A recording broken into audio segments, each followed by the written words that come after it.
Technology is making cars safer and more aware. Today's vehicles can detect other vehicles, objects, and people outside the driver's view and intervene if they predict an imminent collision. Some of these features come standard on many models, while others, like rear automatic emergency braking, are usually optional.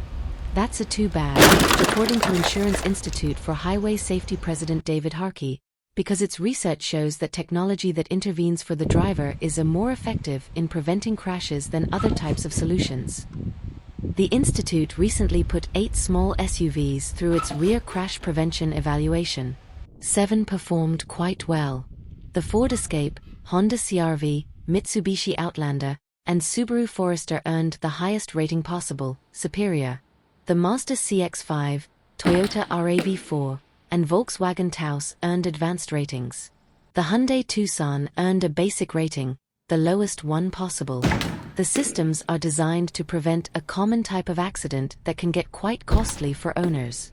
However, out of the 8 cars tested, it was only standard on the Outlander. It was optional on every other vehicle, which tracks with the broader market. Only 23% of new 2023 models offered rear AEB as standard, while it was optional on another 32%.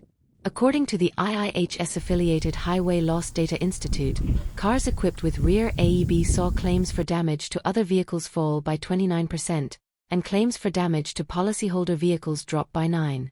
Nearly 30% of collision claims in 2022 were for rear impact crashes that had cost over $4,000 to fix. That's far more expensive than the optional feature, which can cost as little as $600 depending on the make and model. While the systems will reduce the number of accidents and lower insurance costs for crash-prone owners, it's not a panacea for blasting backward out of parking spaces if your car has the tech. Many of the ultrasonic sensors used in most of today's rear AEB systems aren't designed to detect pedestrians. Rear AEB is just one technology that can help reduce crashes. One IIHS study found that a combination of tech, rear cameras, parking sensors, and rear AEB reduced reported crashes while backing up by 78%. Should automakers make it a standard feature?